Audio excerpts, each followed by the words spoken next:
Lucy Mason, interpretada por Dakota Johnson, es una casamentera de éxito en una agencia matrimonial de Nueva York, que prácticamente se dedica a juntar personas de forma personalizada de acuerdo con los estándares, caprichos y peticiones de sus clientes, como si personalizaran un avatar o un muñeco con base en sus propios gustos y prejuicios. Lucy entiende el amor como su propio trabajo, un intercambio material, donde afirma que morirá sola o se casará solo con alguien adinerado. Hoy hablaremos de la nueva película de Celine Song, Amores Materialistas. Que sí, esta directora ya la habíamos visto antes con Past Lives en 2023 y hoy llega con otra película de romance, solo que esta vez bastante diferente a la propuesta cinematográfica y narrativa que ya había dado en Past Lives. Y así en su concepto tan más simple, tan más sencillo, tan más literal, Amores Materialistas habla sobre el materialismo. Tan literal que podemos ver cómo nuestros personajes calculan el valor de un hombre dependiendo de si tiene más de 15 centímetros de altura o no. O cuánto aumenta tu valor como persona dependiendo de la cantidad de dinero que tenga tu pareja. O si solo aceptas mujeres de 26 a 27 años porque las de 30 ya te parecen bastante grandes aunque tengas tu 40 años. Al inicio de la película vemos a dos personas, un hombre y una mujer del inicio de la humanidad, de la época de las cavernas. Ambos retratan de modo esencialista el origen del matrimonio. El hombre le ofrece herramientas a la mujer y luego le pone un anillo de forma de flor. Un intercambio material que termina en matrimonio y después en familia. Aunque vaya, esta escena nada más nos demuestra y nos pone en evidencia la forma tan occidental y modernista de la directora sobre la humanidad en la prehistoria. Que lo hemos visto con bastantes antropólogas decir todo lo contrario a la concepción del matrimonio en la época pues de la prehistoria, de la época de las cavernas, del inicio de la humanidad, que bueno, que ya lo estamos interpretando de una forma bastante occidental. En territorios como América pues ni siquiera se tenía el concepto de familia, así que pues todo esto es una estupidez, pero bueno. Después del inicio de la película introduciéndonos al personaje de Lucy, quien se nos presenta como una mujer exitosa, de negocios, bonita y enfocada en su trabajo, que digamos que internet diría una mujer de alto valor, que como les digo, bueno, se encarga de juntar personas solteras de acuerdo con los gustos y preferencias de cada cliente. Y de acuerdo con sus compañeras, pues es buena en lo que hace, pues lleva un buen récord en hacer que las personas que junta lleguen al matrimonio como la culminación real del amor. Pero Lucy tiene un gran defecto y un talón de Aquiles, y en este caso es una de sus clientas llamada Sophie, interpretada por Zoe Winters, a quien no le ha podido conseguir pues ninguna doble cita ante las exigencias físicas de sus clientes varones. Que vaya, pues ella tampoco se queda muy atrás en estas exigencias, pero entendemos el punto. El amor entonces es una situación de valor, de mercancía para cada personaje de esta película. Todos quieren algo a cambio y cada persona tiene un precio que está dispuesta o no a pagar dependiendo de la otra persona. La película asimila los rituales amorosos más cercanos a una transacción de Wall Street que a una relación amorosa, pero pues quizá no estamos tan lejanos de esa realidad que nos plantea la directora. La película está tan inquieta en dejar claro que el capitalismo lo infiltra todo, que a los ojos de una potencial pareja está en medio de ellos dos el objeto de consumo, y por ende todo tiene un precio y todo se puede comprar. Porque claro, el propio servicio que nos ofrece Lucy de buscar el amor de tu vida ya implica una transacción económica. Solo las personas que pueden acceder a esta membresía pueden acceder a este tipo de servicios, y por ende hay un tipo de consumidor dentro de esta membresía.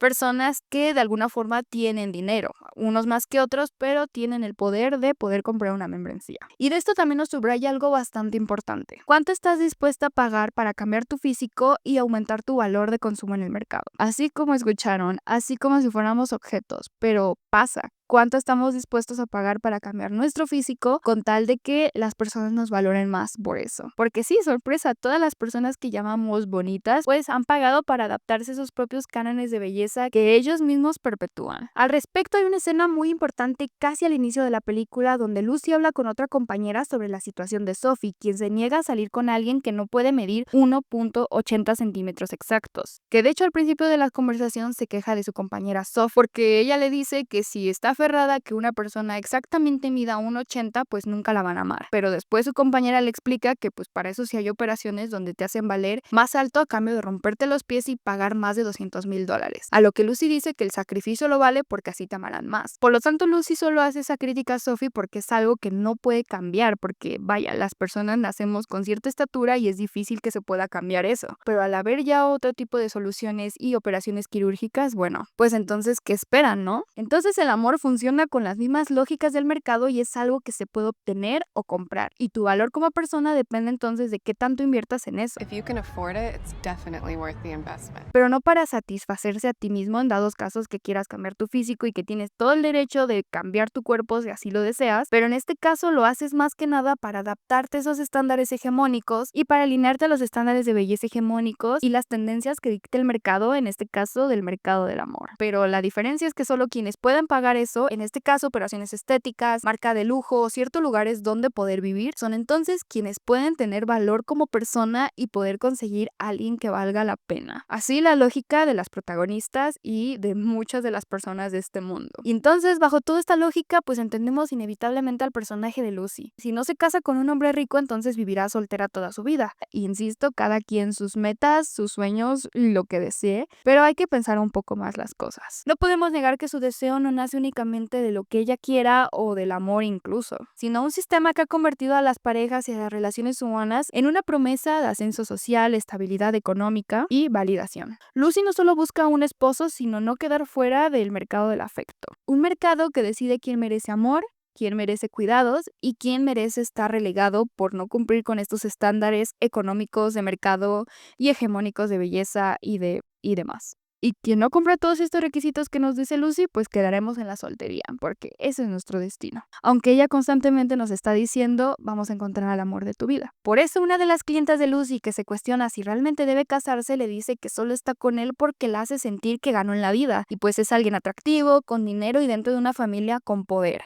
Y que eso la hace sentir valiosa a ella misma, no por ella como persona, sino por quién está con ella. Pero entonces solo se está creando relaciones con las fachadas, con los accesorios de la persona, no con la persona en sí. Pero regresándonos un poco a la película se presenta como un rom-com. De hecho, desde su tráiler, su póster lo dice. Y nos recuerda mucho cuando los rom-com eran buenos, acá por ello de los 2000, 2010 más o menos. Y no solamente por la promoción y el cómo se nos presentó esta película, sino también por el clásico triángulo amoroso, donde la protagonista tiene que decidir con cuál de las dos personas hermosas se tiene que quedar. Además de que obviamente son parejas heterosexuales. Pero también por las enseñanzas del amor. ¿Y qué enseñanza nos quieres decir, Celine Song, sobre el amor? Después de que Lucy dice exactamente que quiere casarse con una persona rica si no se quedará soltera, pues mágicamente aparece Henry Castillo, porque ya sabemos, así funciona el mundo del cine. Y Lucy conoce a Henry Castillo interpretado por el hermosísimo y perfecto Pedro Pascal, que ya de entrada desde ahí ya no importa lo que les he estado diciendo, cásense con Pedro Pascal si tienen la oportunidad de hacerlo. No importa, es Pedro Pascal y ya. Lucy pues conoce a Harry Castillo en la boda de una de sus ex clientas, porque Harry Castillo es el hermano de con quien se va a casar, la ex clienta de Lucy. Él muestra interés en ella y comienza a platicar sobre las relaciones humanas y el trabajo de Lucy, pero justo en esta boda también está su exnovio, John Finch, interpretado por Chris Evans, quien es mesero en la boda y sigue dedicándose a la actuación, y por ende es pobre. Te vas a dedicar a la actuación de teatro en Nueva York y no tienes una familia importante que te impulse, pues, sorpresa, eres pobre. Pero obviamente estamos en una rom-com y tiene una química muy interesante y obviamente se ve que ambos se quieren bastante. Pero después se nos revela que su relación pasada terminó debido a estas dificultades económicas. Prácticamente Lucy lo cortó porque es pobre. O sea, es algo que se lo dice literalmente, por eso lo digo literalmente. No se sentía cómoda saliendo con un hombre pobre aunque lo amara, aunque fuera su pareja ideal. Avanzados en la trama de la película, Lucy empieza a salir con Harry, quien obviamente es todo lo que Lucy quería. Es una persona bastante rica, es una persona además muy importante en Estados Unidos, pues se dedica a las finanzas, viene de una familia ya de dinero, vayan, él no empezó la empresa, sino pues empezó a trabajar en la de su madre, así que ya es una familia con bastante poder desde hace bastantes generaciones. Y obviamente es Pedro Pascal, obviamente es una persona guapa, es una persona que mide más allá de 1,80. Lucy prácticamente podríamos decir que se sacó la lotería, ¿no es así? Además de todo, pues lo que conocemos de él es que no es un patán y es una persona esa típica rica que ya sabes, estereotipos de que, bueno, sí es rico, pero es un patán, ¿no? De ahí pues podemos decir, bueno, era rico sí, pero es una mala persona. No, aquí no lo plantean, de hecho es algo interesante que lo haga de esta forma Celine Song, lo plantean como una persona que pues al final del día pues no es mala persona, ¿no? Bueno, lo poco que conocemos no era así. Así que Lucy pues con todas estas características dice que claramente es un 10, ya que acierta con todos los requisitos que piden las clientas de donde trabaja Lucy. Y por ende pues para ella debe serlo, porque si todos buscamos lo mismo, pues para Lucy pues se quedó justamente con lo que todas buscamos. Porque si estamos tan homogenizadas, si estamos tan dispuestas a aceptar e interiorizar las modas y las tendencias que nos dicta el mercado, que nos dictan las redes sociales, que nos dicta lo que debería de ser el éxito y lo bonito y lo bueno de una relación, bueno, terminamos aceptando a esa persona como producto, aunque ni siquiera podamos confiarle o tengamos la confianza de contarle cómo nos fue en el trabajo. Y siguiendo esta lógica, Harry no solo es el novio de Lucy, sino es un labubu de 24 quilates, de complemento más que nada para Lucy, para que se sienta con más prestigio. Y aunque muchas lo han dicho y que dicen que, ay, es que es para asegurar tu economía, para asegurar tu futuro. Bueno, en primera esa es una fantasía. Y en segundo, pues vaya, no por nada, es una crítica que aparece en la película de Mujercitas, justamente cuando en ese entonces las mujeres sí tenían que hacerlo, o era eso, o era simplemente morir de hambre. Y como dice, pues justamente el personaje de Florence Pugh en la última película de Mujercitas, No lo suficiente para ganarme la vida ni mantener a mi familia. Si tuviera mi propio dinero, el cual no tengo, de inmediato le pertenecería a mi esposo en el momento de la boda. Y de tener hijos serían de él, no míos. Serían de su propiedad, así que no te sientes a decirme que el matrimonio no es una propuesta económica porque lo es.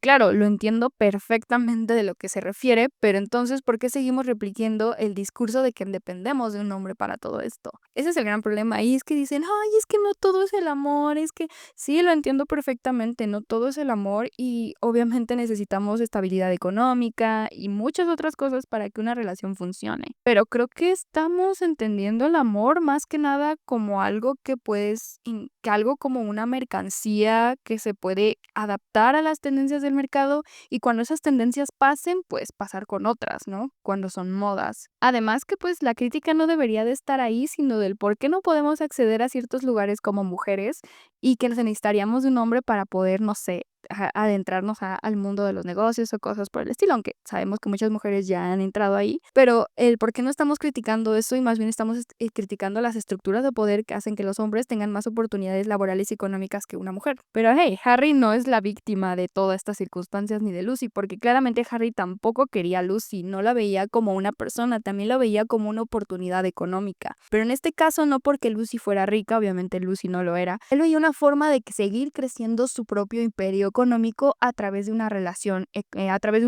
de negocios entre Lucy y Harry. Y seamos sinceros, después un hombre así, que lo tiene todo, te puede también desechar tan fácil.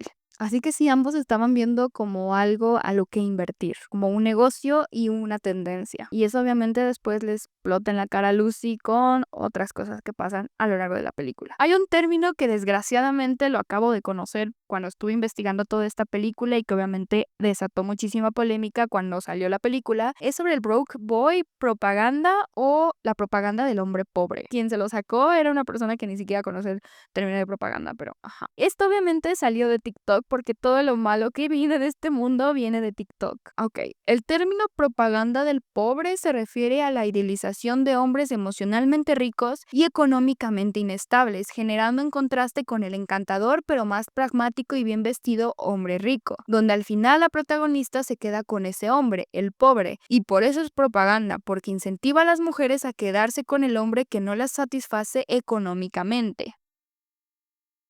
Ok. Ahora entiendo el por qué dicen que la derecha regresó a este mundo, porque sorpresa con todo esto. Irónicamente, pensar en este concepto del propaganda del hombre pobre, irónicamente se está cayendo más bien en una propaganda procapitalista, al pensar que las relaciones sociales y amorosas deben ser un intercambio material y económico, donde las mujeres deben ser mantenidas por el hombre, y además de que nosotras somos el producto, y que además ser pobre es sinónimo de no echarle ganas, cuando prácticamente es toda una estructura económica, política que lleva años y que es muy difícil salir de ahí. Por más que le eches ganas, por más que te esfuerces, por más que seas una buena persona en lo que haces, pues la estructura es fuerte y no se va a romper y nunca probablemente se rompa y te sigas manteniendo en la misma posición económica desde donde empezaste. Y que lo peor es de que si la rebasas, pues puedes volver a caer en esa estructura. Porque solo el 1% de las personas en el planeta son ricos. Todos somos pobres. ¿Por qué entonces sería propaganda de una clase social a la que todos pertenecemos? Más bien, la propaganda es hacerte sentir que puedes salir de esta estructura y de que adaptando este modelo puedes salir de ser pobre. Que ojo, John pueden tener defectos como todas las personas y Lucy no tiene la obligación de quererlo tampoco. Esto también podríamos estar ahora cayendo del otro lado. pero como espectador juzgar a alguien solamente porque no tiene dinero y porque no cayó en cuna de oro como Harry y de que está intentando cumplir sus sueños aunque está laborando en trabajos donde no le gustan como ser mesero, con tal de pues seguir manteniéndose del arte, bueno, quizá estamos entonces cayendo más bien en la propaganda de la meritocracia y de la explotación. Y además, solo por no adaptarnos a las modas, a la belleza hegemónica, a los cuerpos hegemónicos, al capital cultural y económico, somos personas que no merecemos amor. La propia directora ha salido a declarar y a estar bastante decepcionada con todas las críticas y con todas las percepciones que se le están haciendo a su película y a sus personajes, cuando prácticamente ella estaba diciendo todo lo contrario. Y que además está diciendo que todas estas críticas son bastante clasistas a los personajes y a la situación económica de ellos, aunque no existan, porque prácticamente se están reflejando en lo que ellos harían en su situación. Lo que es importante para mí es recalcar que la pobreza no es culpa de los pobres, dado que es algo muy brutal. Me parece muy cruel hablar de John como un personaje que ama a Lucy, que es un personaje hermoso, y referirse a él en términos tan crueles como chicos sin dinero o hombres sin dinero. Pienso que ese es el resultado muy preocupante de la manera en que las personas ricas se han metido en nuestros corazones con la idea de que si eres pobre es tu culpa y que eres una mala persona si eres pobre. Toda la película trata sobre luchar contra la manera en que el capitalismo intenta colonizar nuestros corazones y colonizar el amor. Claramente Lucy termina con John,